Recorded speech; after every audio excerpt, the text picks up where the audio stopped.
Assalamualaikum warahmatullahi wabarakatuh. Perkenalkan, nama saya Khurila Fikriyah dari kelas I21 dengan NIM 2186206218. Saya di sini akan menjawab pertanyaan UTS mata kuliah sumber bahan media pembelajaran yang diaku oleh Bapak Dosen Ari Rodiaton MPD. Saya akan menjawab pertanyaan nomor 1. Menurut paham saudara, hal-hal apa saja yang perlu dipertimbangkan dalam mengembangkan media pembelajaran? Jawabannya yaitu, pada hakikatnya, media merupakan salah satu komponen sistem pembelajaran. Sebagai komponen, media pembelajaran merupakan bagian integral dan harus sesuai dengan proses pembelajaran secara menyeluruh. Ujung dari akhir pemilihan media adalah penggunaan media tersebut dalam kegiatan pembelajaran, sehingga memungkinkan siswa dapat berinteraksi dengan media yang kita pilih. Pengembangan media pembelajaran adalah suatu usaha penyusunan program media pembelajaran yang lebih tertuju pada perencanaan media-media yang akan ditampilkan atau digunakan dalam proses pembelajaran atau mengajar. Pengembangan media harus direncanakan dan dirancang sesuai dengan kebutuhan siswa. Di samping itu, juga guru harus menyesuaikan dengan karakteristik mata pelajaran yang akan diajarkan. Memilih dan merencanakan pengembangan media pembelajaran harus direncanakan secara baik. Oleh karena itu, seorang guru perlu memerhatikan hal-hal pertimbangan pengembangan media pengajar itu sendiri. Pengembangan media pembelajaran dilaksanakan secara sistematik berdasarkan kebutuhan dan karakteristik siswa, serta diarahkan pada perubahan tingkah laku sesuai dengan tujuan yang ingin dicapai. Dari sini kemudian berkembang suatu konsep pengembangan media pembelajaran itu yang dewasa, karena ini mengikuti perkembangan ilmu pengetahuan dan ilmu teknologi. Adapun hal-hal yang dipertimbangkan untuk mengembangkan media pembelajaran itu diantaranya: 1. Adanya keterkaitan media yang akan digunakan dengan proses belajar mengajar dengan tujuan agar pengajaran bisa maksimal. Seorang guru harus memahami karakteristik media yang akan digunakan sehingga bisa disesuaikan dengan materi ajar yang akan disampaikan pada peserta didik atau siswa. Selain dari memahami karakteristik media pembelajaran, seorang guru juga harus bisa memahami karakteristik dari peserta didik yang akan diajar menggunakan media pembelajaran yang telah dipilih oleh guru. Yang kedua, memperhatikan saran yang akan dituju. Seorang guru harus benar-benar memahami karakteristik dari siswa akan diajar, sehingga dia tahu dengan jelas karakteristik dari siswa yang akan dituju sebagai objek media pengajaran yang akan digunakan.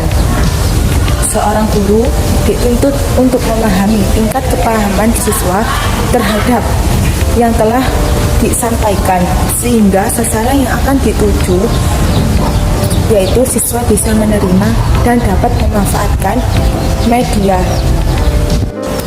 Yang kedua, berdasarkan sifatnya, media terbagi menjadi 3 bagian, yaitu media audio, media visual, dan media audiovisual. Jelaskan pernyataan tersebut.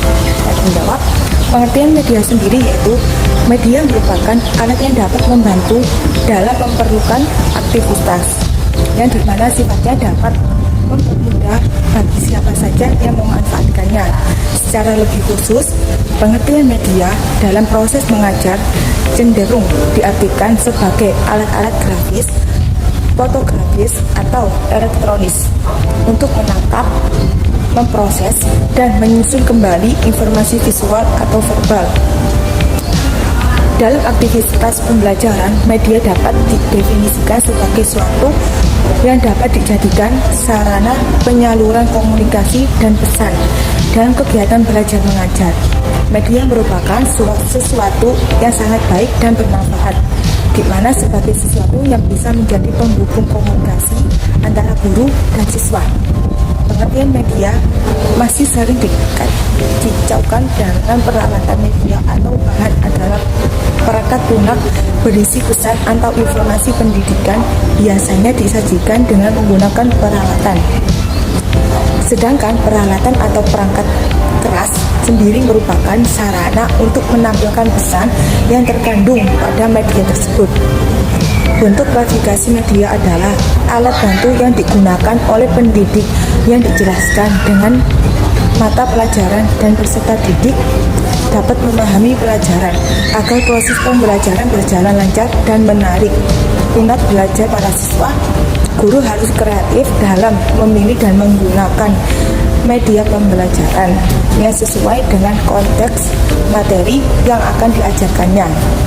Contoh media pembelajaran kreatif yang mudah untuk diterapkan dalam kelas yaitu satu, media kartu, menggunakan kartu yang berbasis materi ajar berupa gambar, keterangan gambar, pertanyaan atau jawaban pertanyaan sesuai dengan materi yang akan dijelaskan. Yang kedua, games monopoli dirancang dengan menambahkan kartu soal, kartu kesempatan, dan kartu harta karun pada peta-peta monopoli. Dengan cara demikian, bapak dan ibu guru dapat membawakan materi pelajaran ke dalam permainan secara tidak langsung, sehingga pembelajaran menjadi menyenangkan, sekaligus menambah motivasi bagi para siswa untuk mengikuti dan memahami materi yang diberikan. Dan berdasarkan sifatnya, media dibagi menjadi 3 diantaranya, yaitu media audio, yaitu dapat digunakan untuk menyalurkan pesan audio dari sumber pesan ke penerima pesan. Media audio berkaitan erat dengan indera pendengaran. Dilihat dari sifat pesan yang diterima. Media audio dapat menyampaikan pesan secara verbal, bahasa lisan atau kata-kata maupun non-verbal bunyi. Contoh media audio antara lain radio, telepon, laboratorium, bahasa, dan lain sebagainya. Yang kedua yaitu media visual, adalah media yang mengandalkan indera penglihatan atau media yang hanya dapat dilihat saja, tidak mengandung unsur suara, biasanya memanfaatkan alat proyektor sebagai perantara. Pesan yang akan disampaikan dituangkan ke dalam bentuk visual. Jenis media visual dibedakan menjadi 2, yaitu media visual diam dan media visual gerak. Keduanya bisa dikombinasikan atau digunakan salah satunya. Selain itu, fungsi media visual juga berguna untuk menarik perhatian, memperjelas materi yang disajikan atau disampaikan, menggambarkan fakta yang mungkin dapat dengan mudah direncanakan dan diingat dalam bentuk visual. Contoh media visual diam yaitu berupa foto, ilustrasi, gambar, dan potongan gambar. Contoh media visual gerak yaitu berupa film di TV, film bersuara, gambar bersuara, dan lain sebagainya. Yang C, media audiovisual adalah media yang dapat menampilkan suara dan gambar. Jenis media ini lebih menarik dibandingkan visual saja atau audio saja. Kombinasi untuk perangsang indera pendengar dan penglihatan. Adapun media audiovisual dibedakan menjadi 2 jenis, yaitu media audiovisual diam dan gerak. Salah satunya, contoh dari media audiovisual diam ialah TV diam, buku bersuara, dan halaman bersuara. Sementara untuk contoh media audiovisual gerak ialah film TV, gambar bersuara, dan lain sebagainya. Pada dasarnya, media memiliki banyak sekali manfaat yang bisa dilaksanakan langsung atau di waktu yang akan datang.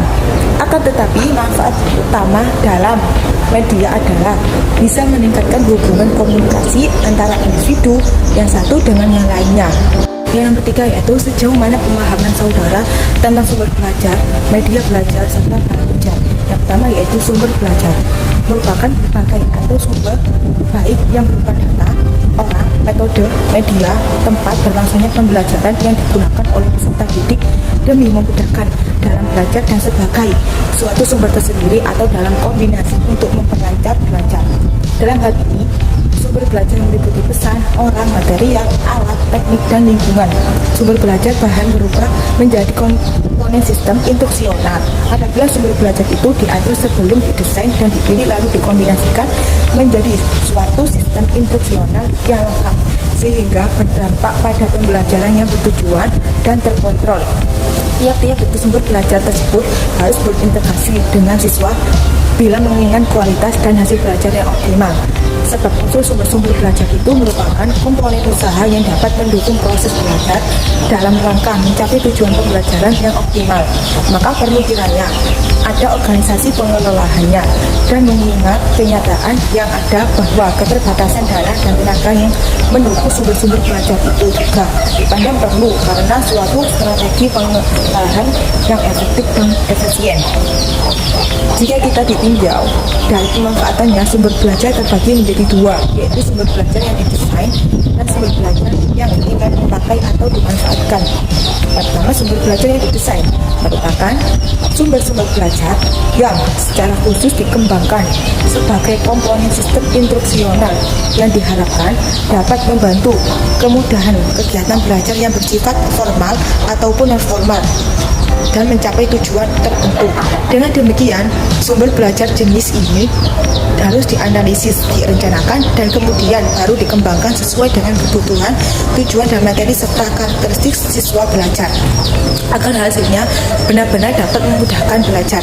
Yang kedua, sumber belajar yang tinggal dimanfaatkan, yaitu sumber-sumber yang belajar tidak secara khusus didesain untuk keperluan pembelajaran, namun ditemukan, diterapkan, dan digunakan untuk keperluan belajar.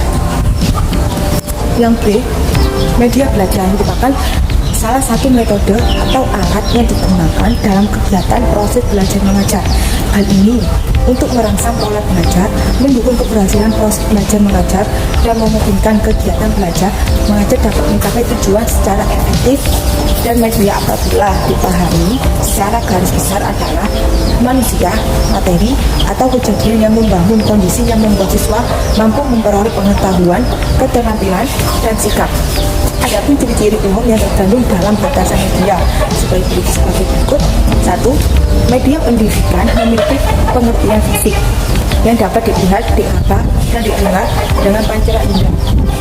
Yang kedua, yaitu media pendidikan memiliki pengertian non-fisik, yaitu kandungan pesan yang terdapat dalam perangkat merupakan isi yang ingin disampaikan kepada siswa. Yang ketiga, penekanan media pembelajaran atau pendidikan terdapat pada visual dan video.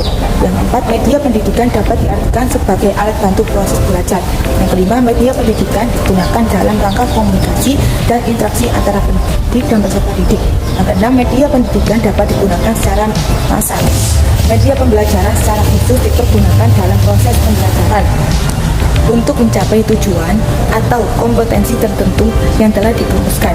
Media adalah sarana atau alat yang digunakan untuk menyampaikan pesan dari pengirim pada penerima pesan dengan tujuan meningkatkan pemahaman penerima pesan. Media pembelajaran dapat meningkatkan proses dan hasil pengajaran adalah tentang taraf berpikir siswa. Hal tersebut juga sejalan dengan teori perkembangan mental yang menambahkan bahwa terdapat tahap perkembangan mental seorang individu. Tahap manusia berpikir mengikuti tahap perkembangan berpikir dari konkret menuju abstrak. Selanjutnya, C. Bahan ajar adalah perangkat ajar berupa materi pembelajaran untuk membahas suatu pokok bahasan.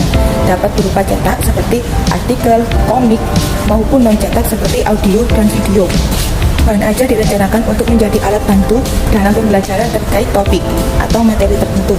Dalam kata lain, bahan ajar adalah segala bentuk bahan yang digunakan untuk membantu guru atau tenaga pendidik dalam melaksanakan kegiatan belajar. Secara umum, bahan ajar dapat dibedakan ke dalam bahan ajar cetak dan non-cetak. Bahan ajar cetak dapat berupa buku, modul, brosur, dan lembar kerja. Sedangkan bahan ajar non-cetak meliputi bahan ajar audio seperti kaset. Secara umum, pembuatan bahan ajar bertujuan sebagai berikut. 1. Memenuhi kebutuhan anak didik sesuai kurikulum. Tujuan utama pembuatan bahan ajar adalah menyediakan materi pembelajaran yang dibutuhkan para peserta didik sesuai kurikulum, yakni bahan ajar yang sesuai dengan karakteristik, setting, atau lingkungan sosial peserta didik. Adapun yang dimaksud dengan kurikulum adalah perangkat mata pelajaran dan program pendidikan yang diberikan oleh suatu lembaga penyelenggaraan pendidikan. Soal yang pertama yaitu jelaskan gambar berikut sesuai dengan pemahaman kalian. Gambar yang tertera di soal itu menunjukkan antara guru, media, dan siswa. Media pembelajaran biasanya disebut dengan alat peraga karena alat peraga merupakan bagian dari media pembelajaran. Alat peraga adalah alat yang digunakan untuk proses belajar mengajar yang sebagai pendukung dalam pembelajaran. Alat peraga ini berwujud real atau nyata. Media pembelajaran adalah segala sesuatu yang dapat menyalurkan pesan dari pengirim kepada penerima untuk menyampaikan materi dari guru kepada siswa, sehingga dapat merangsang pemikiran siswa.